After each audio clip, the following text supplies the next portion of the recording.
going to be speaking about Pesach. There's a mitzvah of Vigato Levincho, positive commandment. You must tell over the story of the bondage of the redemption to your son, to your children. Positive commandment. Although there's a mitzvah of remembering the redemption from Egypt every day, you must remember the redemption from Egypt every day during the daytime period, the third, and the nighttime period. That's why we say the third paragraph of the Shema, which contains the mentioning of Yitzis Mitzrayim, the leaving of Egypt, the redemption from Egypt. But the 15th night of Nisan, which is the Seder night, when we had the Beis Hamikdash, this was the night there were multiple mitzvahs in place. We had the mitzvah of eating the matzah, we had the mitzvah of the Paschal lamb, the Korban Pesach, and together with the Paschal lamb, we also ate the bitter herbs, moror, to remember the embitterment of our lives, how we suffered during the bondage period with the Egyptians. Today, we only have the matzah. Although we no longer have the Paschal lamb, the Korban Pesach, because we no longer have the Beis Hamikdash, the temple, one is not able to bring a sacrifice outside of the Beis Hamikdash, outside of the temple. Nevertheless, the mitzvah of matzah is still fully in effect. The positive commandment of eating matzah. The bitter herbs that we eat at the Seder are only rabbinical to commemorate and to remember the embitterment of our lives by the Egyptians. The 4 cups of wine that we drink at the Seder, which corresponds to the 4 expressions of redemption, also these are only rabbinical. That it must be wine and not some other type of beverage. For instance, there is a obligation every Friday night, positive commandment to remember the Shabbos. When we say over the cup of wine, we say the Vayechudu, which is a paragraph in the Torah, how God had completed creation. Our creation is a 7-day process. And if one doesn't have wine, one could use any other type of beverage, and you fulfill the mitzvah. It doesn't have to be intoxicating. It doesn't have to be a beverage which contains alcohol. One, according, is even able to use the 2 loaves of bread, the lechem mishneh, which we have Friday night. One is able to say the Kiddush over that. But at the Seder, it must be wine. And the wine, to fulfill the mitzvah properly, has to demonstrate cherus, redemption. So if it's not alcoholic, although a person who cannot drink wine which contains alcohol,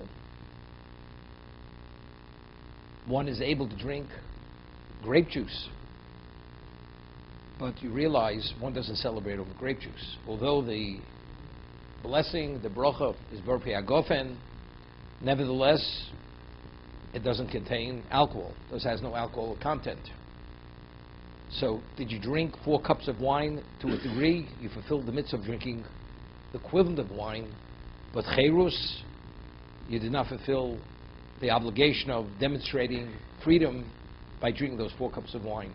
And the 4 cups correspond to the expression of redemption. Redemption is freedom. So that aspect of the mitzvah is not really being fulfilled. And then we have a mitzvah, rabbinical, to lean. That we eat the matzah in a reclining position. We drink the wine in a reclining position. Again, this to demonstrate freedom. Because a free man, when he eats, when he drinks, he drinks and eats in a reclining position. Moror, which is to commemorate the embitterment of our lives, Vayemoru Chayeyim, they embittered their lives. So this is the bondage. So if we're demonstrating, commemorating bondage, there's no basis to lean. So one does not eat the moror in a reclining position. It's only the food items which have relevance to freedom, to demonstrate freedom. So it's the matzah, the cups of wine, and also the afikoman, which we eat, or the korech, which we have as the sandwich of the matzah and the moror together. And there's also a mitzvah that, although it's not an obligation, that during the meal itself, since the meal was a celebration of the redemption, that if one is able to recline even during the meal, when you eat your food, the ordinary food, it should also be eaten in a reclining position. Again, to demonstrate cherus, freedom. It's interesting, the Mishnah in Pirkei Avos tells us that the word cherus and charus are letter-wise of the same letters. It's only the vowels which differentiate whether it's read cherus or charus. Regarding the 10 Commandments, the Torah tells us it was charus ala luchos. It was engraved, it was etched into the stone, into the tablets. Cherus are the same letters. So if you read the verse choros ala luchos etched in the tablets, it could be read cherus ala luchos, meaning there's some kind of commonality between cherus and luchos. So the Mishnah tells us in Pirkei Avos, Elucha ben chorin ela mishe'oseh b'limud Torah. Who's the true free man? The one who engages in Torah study. That's the free man. But the cherus in Egypt, when we're demonstrating cherus, freedom at the Seder, this is pre-Sinai. This is before we had Torah. So here we're talking about the cherus from the physical bondage. That's the cherus we're speaking about. Or all the spiritual inhibitions that we had as a result of the bondage, the trauma of the bondage, the impurity which was totally absorbed into our souls as the result of the bondage. All this was expunged and purged from our being as a result of the Gula, the redemption which God brought about when we left Egypt. But that cherus is not alluding to the cherus which is alluded to at the time of the giving of the luchos, because that has to do with most people, all people, of slaves of their desires. Who dictates a person's lives? Our desires. So how do we somehow remove those shackles of the spiritual bondage, not the physical bondage? All the animalistic drives, all the cravings for issues which are contrary to our spirituality.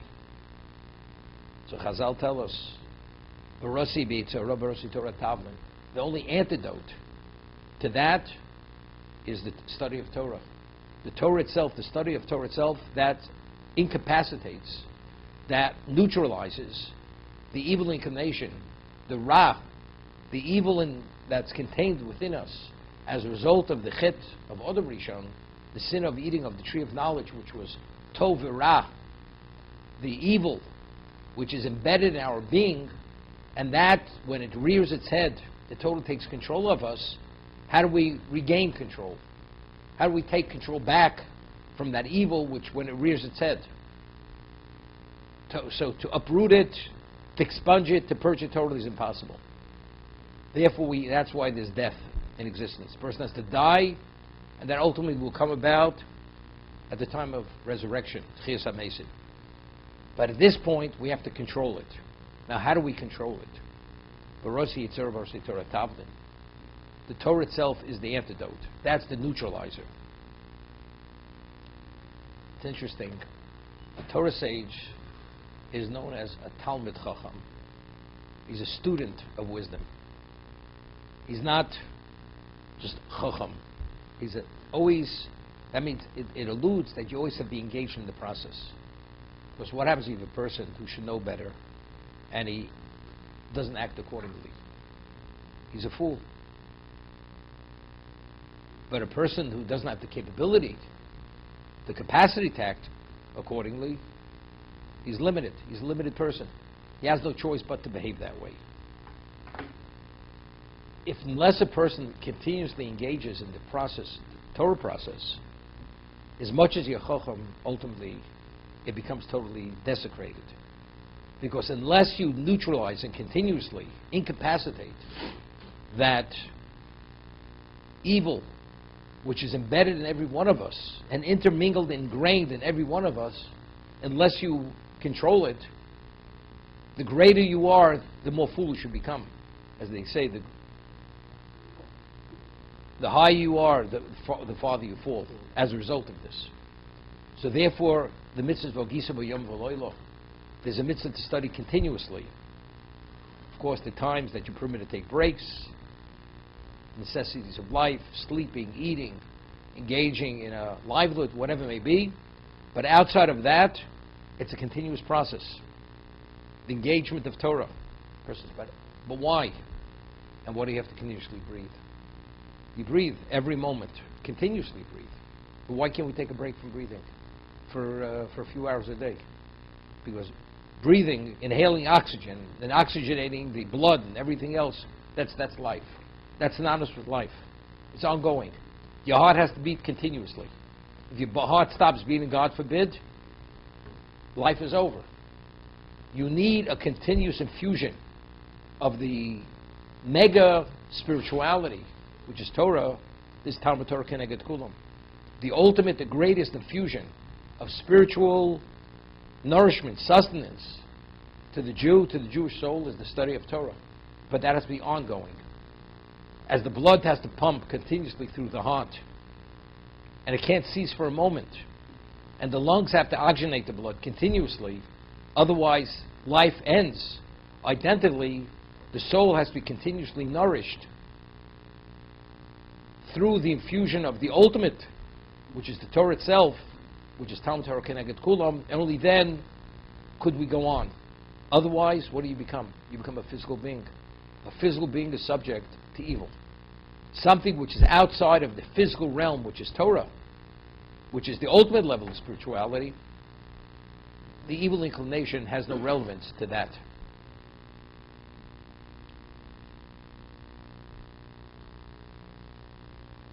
Once mentioned is a Maral in his commentary on Pirkei Avos, Ethics of Our Fathers, which he cites. We read that right after the great flood, Hashem destroyed the world. God says, "Yetzer lev Odom Ra min urav." The evil inclination of man is evil from the time that he's cast from the womb of his mother. Only once the child is cast from the womb of his mother, he's subject to the influences of the evil inclination. So the Talmud says, Rabbi Yochanan says, and it's Rabbi Yochanan's statement, his interpretation of the verse. So the Maral points out, but in the womb, in utero, the evil inclination has no dominance whatsoever, no influence on the child before it's born. Only once it's born. So the way you would understand it is, because the Gemara tells us what is the state of being of a child before it's born. It sees from one end of the world to the other. There's a light burning over its head, and a malach, an angel, teaches the Torah in its entirety. So what is that setting? The in utero setting. It's a setting of, it's a spiritual world. So being a spiritual world, so of course, the evil inclination only has relevance to the physical world. Has no relevance to the world to come. That's the way simply you would understand it. But the Maral explains over there that the Yetzer Ra, the evil inclination, only is able to act as God allows it to act, to affect the person to the degree that God allows to affect. When does the evil inclination come upon a child? When it's fully developed. In utero, it's gestating, it's still developing. In the development stage, the evil inclination has no permission to come upon the child. It's only when the child's complete, ready to be born, at that moment, the finished product, the Yetzer Hara, the evil inclination, is able to influence. So he says, if a person lives his life, that he's never finished. He's always in the process of evolving, spiritually speaking. If that's the case, the Yetzer Hara will never be able to influence you negatively. Because just as in utero, when the child is in that gestation stage, always developing and advancing itself till it's fully developed, reaches its level of completion in physical sense, identically, a Jew who lives his life that he's never finished developing, he's always in the progress in motion, the Yetzer Hara will never be able to affect him. So therefore, if a person is engaged continuously in Torah study, it's not, I've studied enough today. If you studied enough today, that means you're finished. I'm complete for today. You're complete for today, then it becomes a problem. Then you're subject to the Yetzer Hara, to the evil inclination.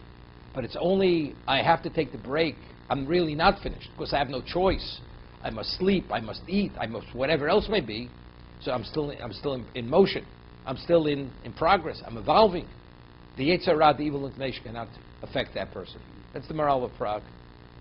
Interesting insight. So the cherus, the freedom that we speak about, that we're commemorating at the Seder, is not the cherus of choros aloluchos. That this is the preparatory stage for that.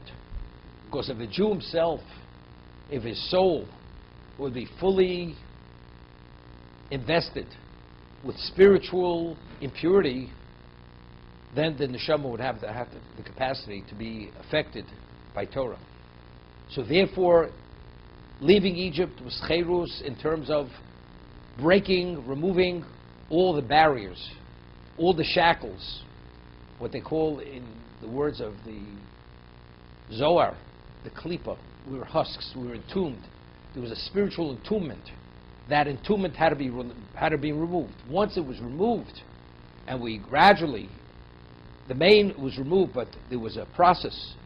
The 50 days from the time we left Egypt until we arrived at Sinai, for Golos HaTorah, every day we advanced another level of purity, and we extricated ourselves from the previous level of impurity. That allowed us to have the full capacity to fully absorb the Sinai experience, which happened 50 days later. This is the idea. But that's the mitzvah of V'yigarat Levincho. And V'yigarat Levincho, you must tell over to your child the bondage and the redemption. This is question and answer. You enter into a dialogue. V'yigarato. We had mentioned in the past, the Torah uses the term V'yigarato. It doesn't say V'siparto. The word V'siparto means you should tell over. Like a sipur in Hebrew is a story. Why is a story called sipur? In Hebrew, the word to count is lispor. Lispor. What is a story comprised of? Multiple facts. So because it's comprised of multiple facts, therefore it's called sipur. So what are you communicating? Communicating facts. What is the expression Hagodo? Lahagid. When you tell something over, it's telling something over which is novel. It's not just I'm giving you information. It's important for you to know it. It has a vibrancy. It has a newness. It's a freshness. It has an excitement. There's an interest. It's being given over that there should be an interest in the listener, because the person, it's pertinent information that he should know, which that has relevance to him, to touch him. It's not something which what we call in the vernacular old hat. I've heard it before. It has to be, even though we've heard it. We say in the Agora, afilu kulonu chachomim, kulonu vonim, kulonu yodim zatorah. The greatest Torah sages, every year they would engage at the Seder night in fully immersed in what? In the story and the laws which pertain to all the Paschal lamb, the Seder, the matzah, whatever it may be. They know it. And they're with the full enthusiasm, fully immersed to the point that when it came dawn, their students had to tell them, Rabbi said he gives man Kriya Shema, had to remind them that it came dawn, that it's time to say Shema, meaning the night is over. Rebbe Kiva and his colleagues, but they didn't know the story, they didn't know the laws. It's only a review. It's as if they actually were retelling the story as if it's the first time. That's Vigarit Levincho. The Avidah, the Shemon Esrei, the opening, it's predicated on the verse, the words of David HaMelech. We say, Hashem sosai tiftoch ufi yagiti losecho. Again, the word used is not ufi yisaper tilosecho. My mouth should tell over your praises, but yagid, fi yagid, hagodah. What's hagodah? You know, a person, when you say the Shemon Esrei, you don't say it as if you're just saying something to get it over with. You're coming, it's like you're having the audience the first time with God. So when a person is in need, he's truly in need. When you're in need, you ask differently than when you're not in need. It's the way it's cited based on the Talmud, the Gemara, the way it's cited in Shulchan Aruch, the Code of Laws, that when you pray to God, you come like a person who's needy, who's destitute, with his hat in his hand, asking for assistance. That's what you're doing. But you've said it 3 times already. Every day 3 times. Day in and day out. It doesn't make a difference. And that's what we say, Hashem sosi tiftu fi yagiti losecha. When we say it over, it's as if we're saying it over the first time, with the same newness, the same freshness. That's what it is.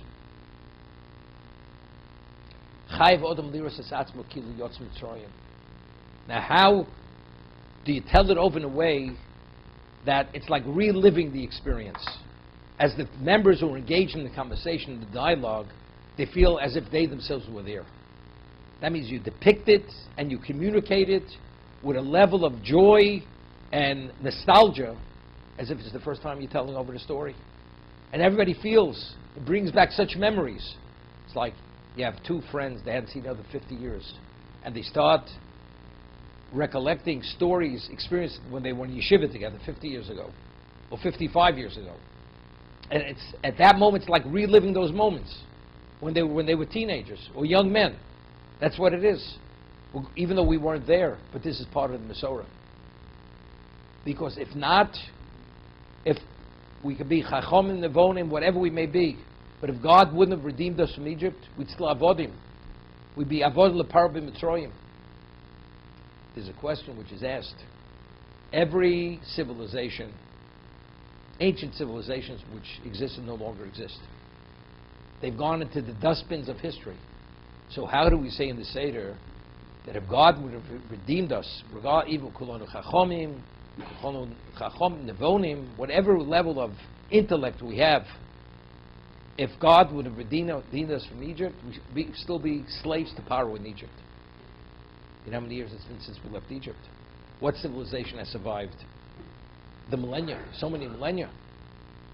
So what does it mean? We'd still be slaves to Paro in Egypt. What is the meaning of this?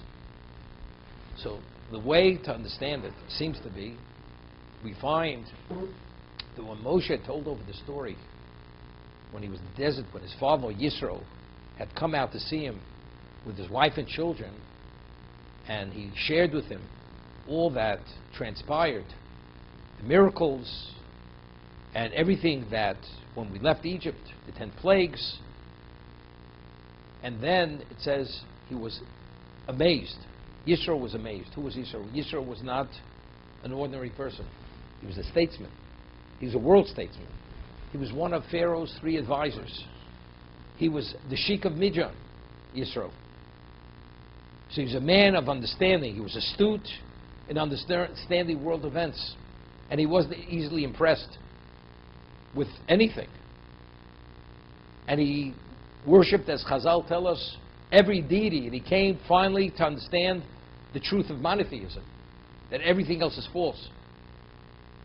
And Yisro was amazed. And what is he amazed? The greatest thing is that God took us out of Egypt. Not the 10 plagues. He took us out of Egypt. And Rashi cites the Mechilta, Chazal, that was the greatest of all. The greatest of all, he took us out of Egypt. So the obvious question is, if you have a prison, and you destroy the prison walls, you destroy the guards, you destroy the warden, and all that's left is just nothing, you just walk out. You can say walking out is the greatest miracle. Or the way you destroyed this impregnable fortress to remove, that's the miracle. But yet, the Torah says, what was the greatest miracle of leaving Egypt? That God took us out of Egypt. I mean, once everything, after the 10th plague, there's nothing left. Why is that such a miracle? The understanding is, when we were in Egypt, we were so affected and influenced by the impurity of Egypt, our spiritual systems within us ceased to function. Our sense of right and wrong within a spiritual context, we had no sense. It's like a person, God forbid, loses his nerve endings and he has no feeling any longer. And all of a sudden, they're rejuvenated and you start feeling again. It's miraculous. When God took us out of Egypt, what did he do? It was a spiritual detoxification of all the impurities that were within us. That's what happened. When we walked out, when he took us out without all those impurities. And therefore, we were able to function as a spiritual people to make choices within the realm of spirituality. This is what happened. That's Gedolah Kulam. That was the greatest of all of them. Yisro understood this, and that's why he was amazed. After being so immersed, being under the influences of sorcery, witchcraft, and all the other depravity of Egypt, and be subject to their paganism, how do you come out of this hole? You become out an emotional, spiritual cripple, non-functional, dysfunctional at the most extreme level. Come out. Whoever heard of such a thing? At Kriyas Yamsuf, we're able to say Zekei Levadveu. Vaymin B'Hashem Moshe Abdo. We're able to extol God as we did, and it says they believed in God and Moshe his servant. How's it possible? Micha Mocha. They saw God's majesty, his kingship at the splitting of the sea. This is pre-Sinai. He was amazed. He couldn't get over it. How's it possible? But that was the miracle. That's Chayvod of Lirus Atzmo Kilu Yotzim Mitzrayim. We would still, even though the civilization would have fallen, if God wouldn't have taken us out of Egypt, what does it mean? Purged us, detoxed us from that impurity, then we would still be slaves to Paro. What is it, slaves to Paro? If we say, Ein Lucha ben Cholim Ela Mi She'osik B'Torah, a person is a slave of his desires, of his inhibitions. So we'd still be slaves. All that impurity, that spiritual impurity which was inculcated, which was absorbed in our neshamas, in our souls as a result of the bondage, we'd still be carrying all that baggage. We'd still be slaves. So what if Paro's not here any longer? But who implanted that? Who infused that into us? That was Paro. As it says, Paro was Melech Kosher. He was a very difficult king. He was the witch of witches. He was the sorcerer of sorcerers. The Medrash tells us that when Hashem says to Moshe, go out to the Nile and see Paro and forewarn him that if he doesn't send out my children, the next plague is coming. Paro deified himself. He concealed the fact that he had bodily functions. So he would go out early in the morning to the Nile, do his bodily functions in the Nile. I mean, don't you think he could have been seen by someone? Could have been seen by someone. Nobody ever saw him. I mean, his charade would have been up. Right? What do you mean you're a deity? In all this time, nobody ever noticed him. Even he has guards. I mean, he was a deity. He portrayed himself as a deity. So the Midrash tells us that he was a sorcerer at a level nobody matched his sorcery.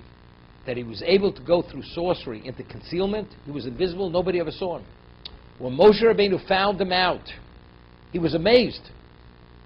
Evidently, Moshe himself surpasses him in sorcery. How does he find him? Nobody has ever discovered where he was. He was so embedded through sorcery, invisible, nobody can ever locate him. When he did his bodily functions, Moshe caught him. But how did he catch him? Because Moshe was able to peel away all those layers and to dispel and undermine that sorcery and expose him where he was and to communicate to him the words of God. And Paro was amazed. He was overwhelmed by this. He never saw anything like this.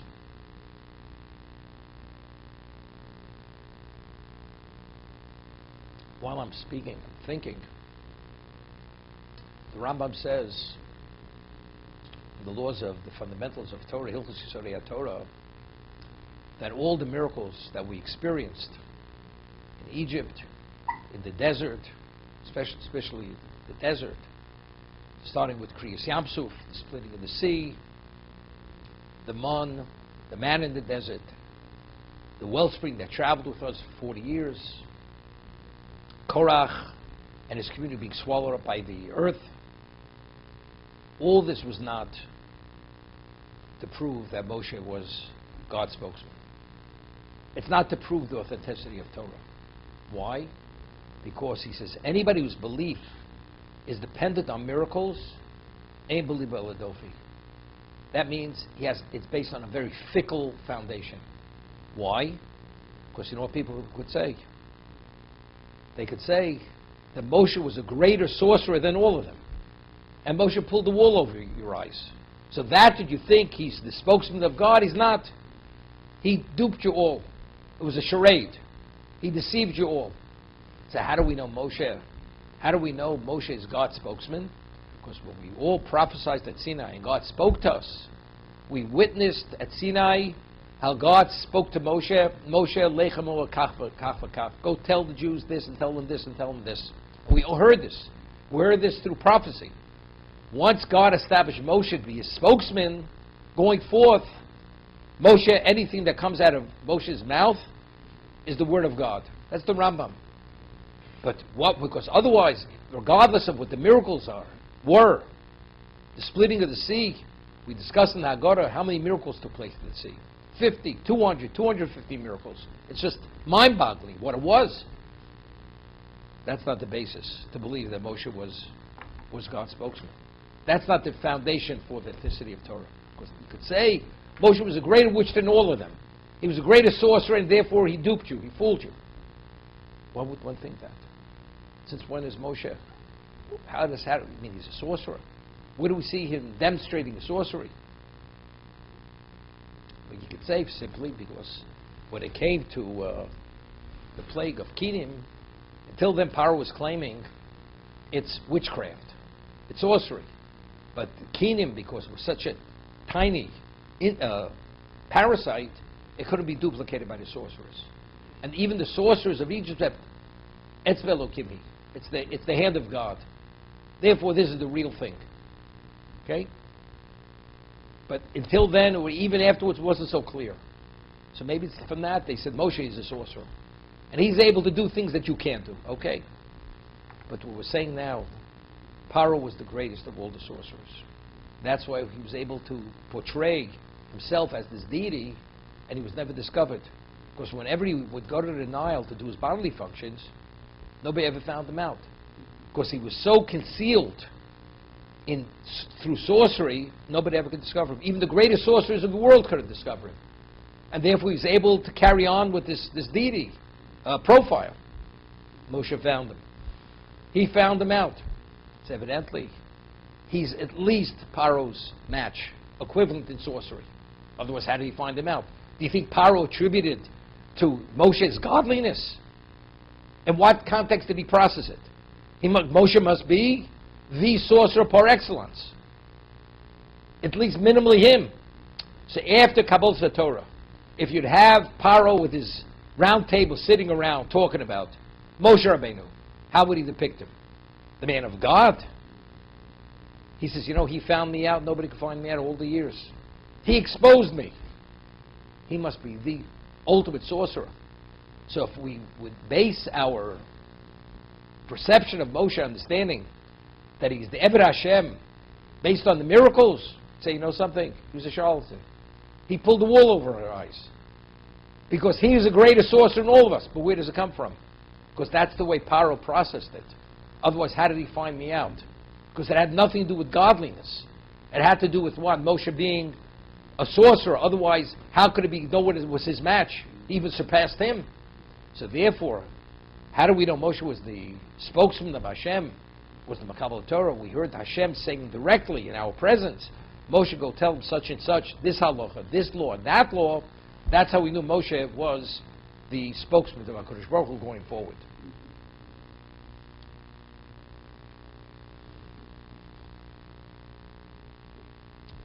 Chazal tell us that the Avos HaKadoshim, the holy patriarchs, terminology which is used in the words of Chazal, of the Midrash, is Hein Hein HaMerkava. They are the coach. They are as a person goes in the coach contains the person, Lahavdil, the Avos HaKadoshim are the location of the divine presence in this existence. Avram was the Merkava, Yitzchak was the Merkava, Yaakov was the Merkava. Each of them, they were the location, the coach. They were the equivalent of the Holy of Holies, where the Shekhinah dwelt. The Shekhinah dwelt by them. That's where the divine presence was.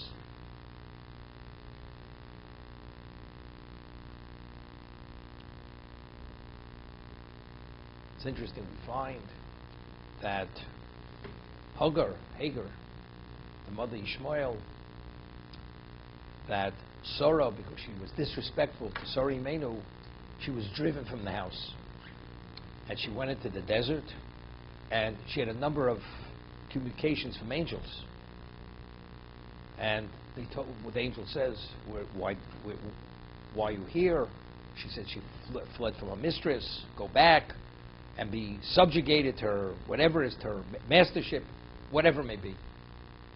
So Rashi cites Chazal, you meet an angel, you're exposed to an angel, you should become terrified. You find in Navi, we read about this person, after he realized that the person who told him, Shimshon's father, that he's going to have a child, he said, we're going to die. Because we saw an angel. She's not phased. Hagar is not phased. Why is she phased? Because in Avram's home, angels frequented. You know, that was the daily fare.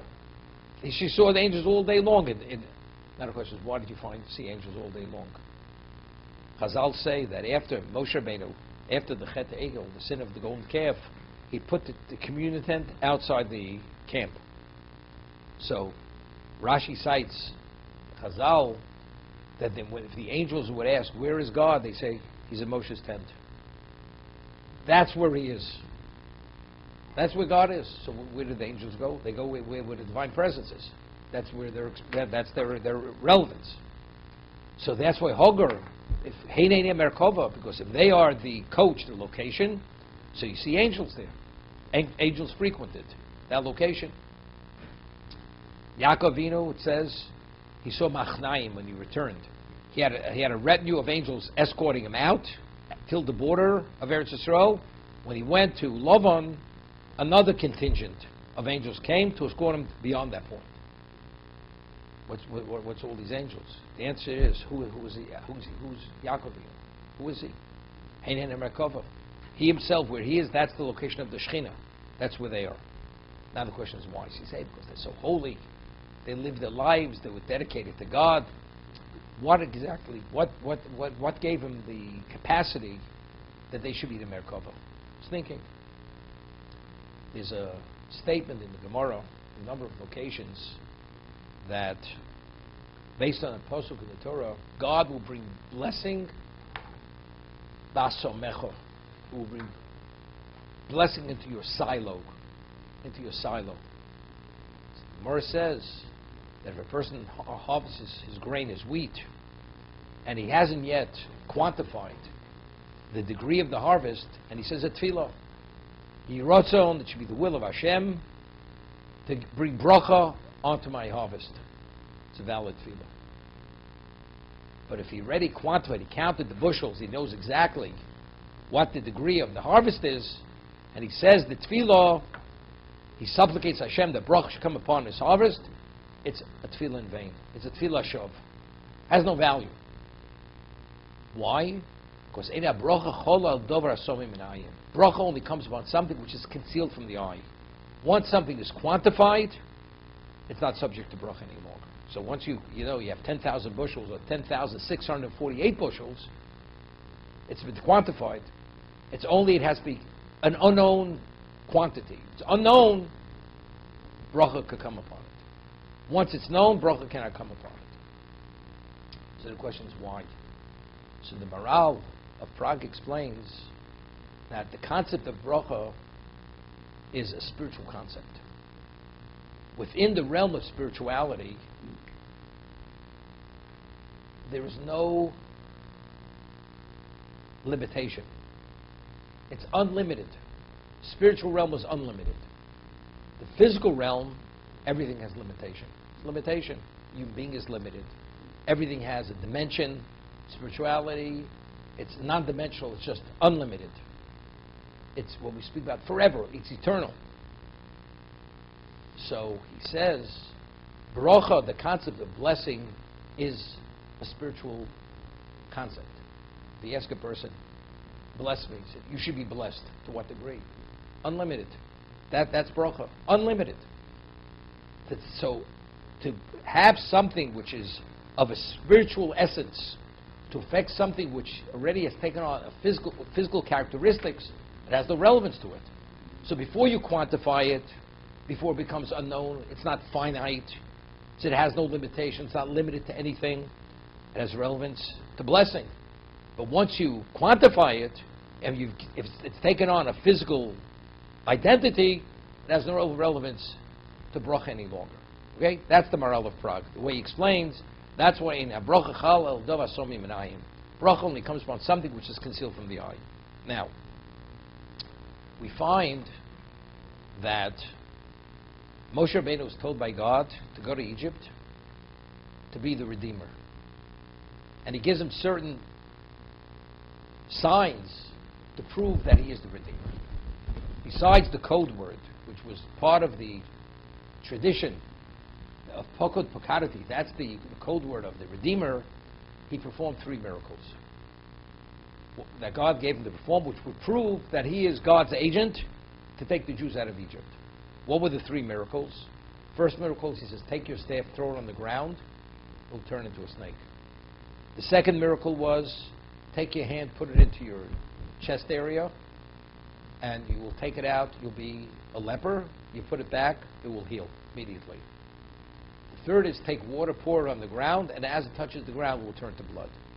Those were the 3 miracles he performed to prove to Klal Yisrael that he's God's agent to take them out of Egypt. Right? This is explicit in the text, in the Psukim. The Psukim, the verses of the Torah. After he communicates this to them, so the Torah tells us, Vayamin ha'am, the people believed. They believed.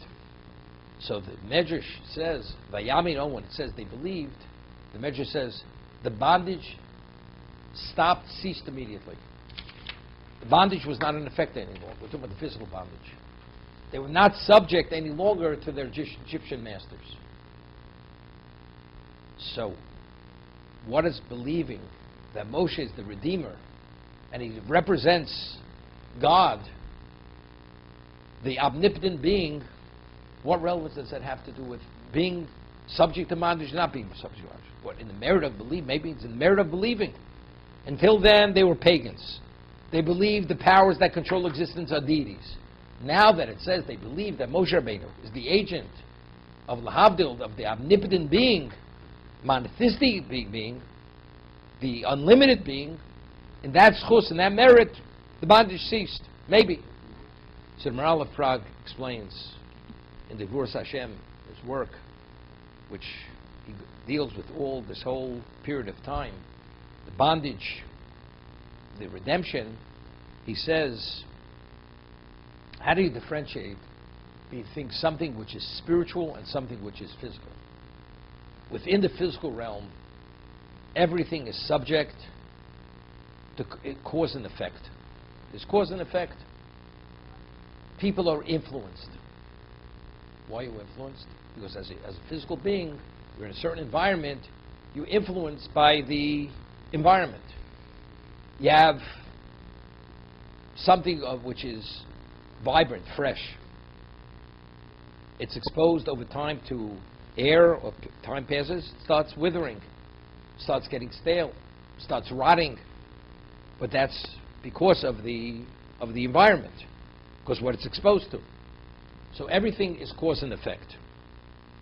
Now, as a human being, if that's what being a physical being is about is cause and effect. If the vast majority of society believe in paganism, so the natural thing is you're influenced and you accept. So being influenced, allowing yourself to be affected, that's assuming a physical characteristic. That's a human characteristic. That's part of the physical realm. Okay? Now, being influenced, that's being affected. There's no more affected human being than a slave. A slave is a human being who's a chattel of a master. That means every aspect of that person's being, his movement, his thoughts, his time, everything, his beliefs, ultimately are dictated by the master. You're totally controlled. You're under the domination. You do not have a more affected being than a slave. A free man, he may be affected by his environment, but he still has choice to act and behave as he chooses to behave, or to be affected to whatever degree. A slave has no choice. He's locked into that classification of what? Of chattel. And the master controls every aspect of that slave's life.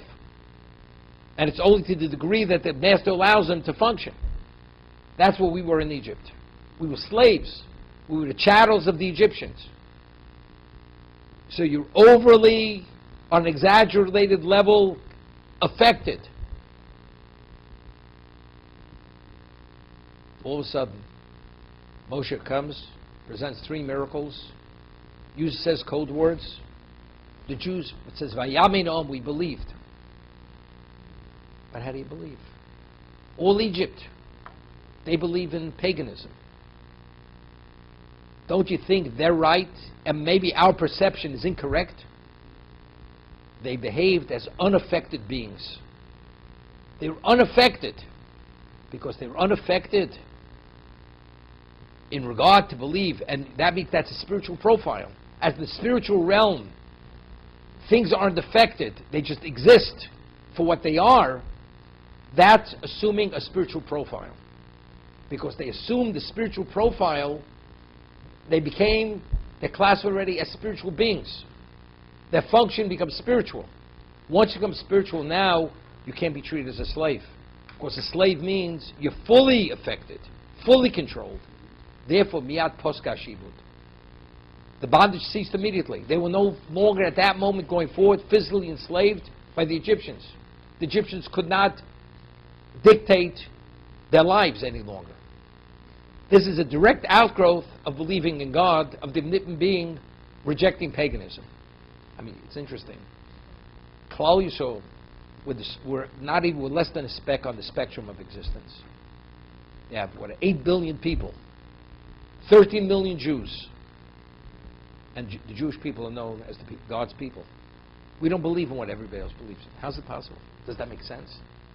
Such a level of overly, we should be subsumed by society's values, their beliefs, everything. Yet the Jewish people are monotheistic people. How? How's it possible? That says, it tells tomes of what we are. Our essence is spiritual. So since our essence is spiritual, it's irrelevant what the world believes. It's irrelevant.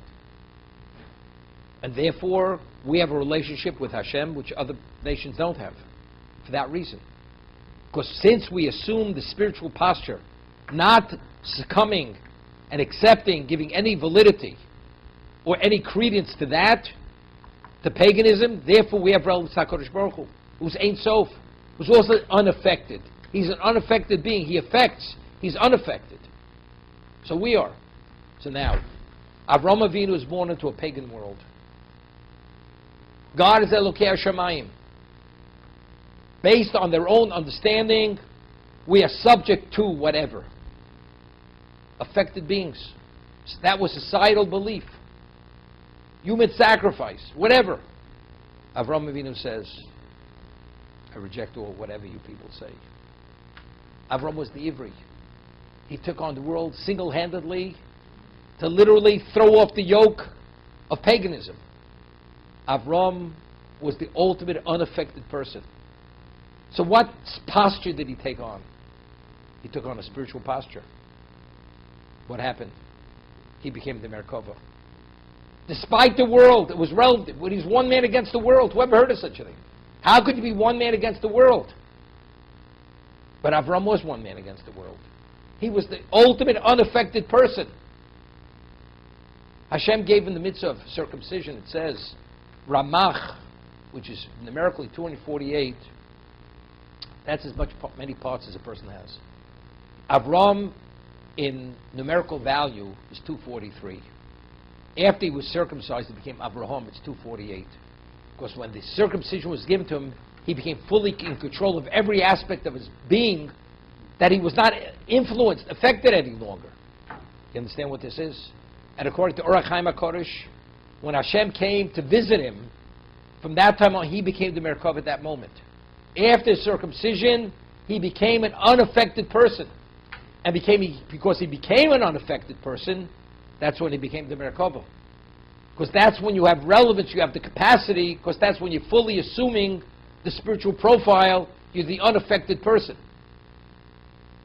Yitzchak Avinu. You know what it means to go to the Akedah? As much as the Akedah, the binding of Yitzchak, of Isaac, was a test for Avram Avinu, wasn't a simple manner. Yitzchak was 37 years old. He's known as the Older Tamima. He's the unblemished offering. And he says to his father, make sure to bind me so that when you slaughter me, there shouldn't be any imperfection. Or I shouldn't in any way flail out and be in violation of Kibbut Ov, because I may hit you accidentally. You understand what this is? This is at a level which we can't even relate to. A dimension of spirituality. Another person would run the opposite direction. He'd flee from this. Give up your life. Be slaughtered. And especially your father's been espousing anti-human sacrifice. And here your father tells you, God says you should be brought as a sacrifice. Who ever heard of such a thing? Since his father was an established prophet, he negated himself to his father's position. That's it. If you say God said, God said. But we have intellect. We should make our own decision. I suppress it. Yaakov Avinu. Every one of them. They lived lives of spirituality which was beyond anything which had no relevance to be influenced. What time?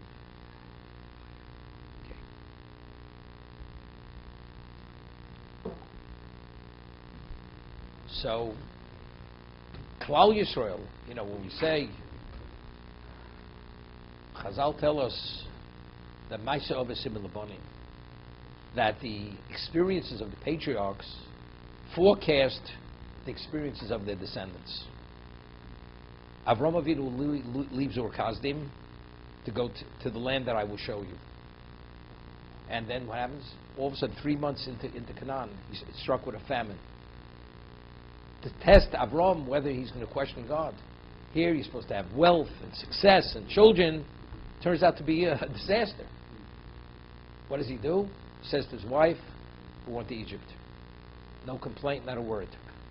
He goes to Egypt, relatively speaking as a poor man, comes back with a level of wealth that the land can't carry the wealth. Him and Lot being such, we went down to Egypt. We went out, we left Egypt, that every Jew, the least amount of wealth he took out of Egypt was 10 pack animals, mules, donkeys loaded with gold and silver. You understand? This is Masa Ovesim Labonim. The actions of the patriarchs forecast the events of the children in the future. Every one of them. As Zori Menu was not defiled by Paro, she would not allow herself to be defiled, regardless of all the incentives and the promises. No Jewish woman, except one, for 210 years when we were slaves in Egypt, was defiled by an Egyptian man, by an Egyptian master. Not one. Shlomo's Bas Divri, because she put herself out in the public, so she attracted it, she brought it upon herself. But she was the only woman. It's unheard of. Jewish women. The Egyptians should be attracted. There was a divine protection. During this 10 years, no Egyptian went near a Jewish woman. Masa v'sim l'banim. Sari Imeinu's behavior forecasted what the future will be. As Paro did not touch her, no Egyptian would touch a Jewish woman into the future. And every one of them. We find that when Yaakov sent the gift, very valuable gift, to Esau, he sent flocks and herds of different types of species. And the Torah says he put spaces, he put revach bein eder le'eder. He spaced the flocks. So Rashi says that he should have an appreciation of the value of what he's sending him. That's on a literal understanding. Because it would just be a mass of animals. You don't see what the value is. There were males, females, how many flocks, whatever it may be. He says, he told his agents who took the flocks, the shepherds, Revach tosim bein eder le'eder. You should split space from one flock to the other. So the Medrash says, Yaakov prayed to God. Ultimately, Klal Yisrael is going to suffer. We're going to have tremendous suffering in the future. You should give us a respite from one level of suffering to the next. Just don't bring it unceasingly, one after another. Space it. Revach tasimu bein eder le'eder. When you bring one barrage of tragedy, chas v'sholem, Holocaust on Klal Yisrael, give us a respite for a while to be able to recover before you bring the next salvo. You should be a respite from salvo to salvo. This is the representation of what? Of the flocks being spaced. That's how we actualized it, that it should have an effect into the future. That's revach tasim bein eder le'eder. Of many things. So whatever we are, whatever we experienced, so again, but why were they so effective? You know, it's interesting, as we said, within the spiritual realm, it's unlimited. So if these people, they were the location of the Shekhinah, how would you evaluate what their capacity was? Their unlimited capacity. Their capacity surpassed the physical existence. You know, we daven, we say Zochachas de Avos. We're still drawing on the account of the Avos. The three Avos together, how many years did they live? I mean, we're talking about since the beginning of existence, how many Jews existed? And all of us are drawing on that account. You mean the account's not getting depleted? After a while, we should empty the account. But there's more to take. Because who are they? What was the value of their action? Because they were the location of the Shekhinah. What system did they function? An unlimited system. Because they themselves assumed the profile, which was an unaffected profile. Therefore, they were worthy to be the location. Therefore, every action they did, what were the ramifications of those actions? Unlimited ramifications. Therefore, the merit, the schus that we have is unlimited, and therefore we're still able to draw on their account.